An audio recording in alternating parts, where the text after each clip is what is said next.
Okay, this is the big travesty out here with another project. I'm on my Mini.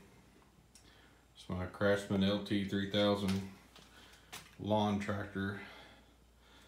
So this, like mini lawn tractors, it drains the battery when you're not around. And I've never had it to last through the winter. So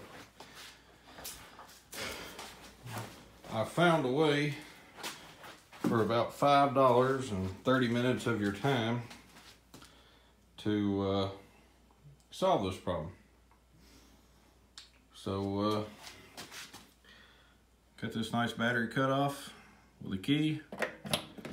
Got battery power, don't have battery power. Disconnects, don't drain it.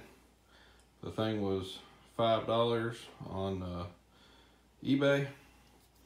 Added another piece of 12-inch battery cable, ran the original one over to that, drilled the hole with a stepper bit, 2 wrenches and a pair of pliers, and I was in business.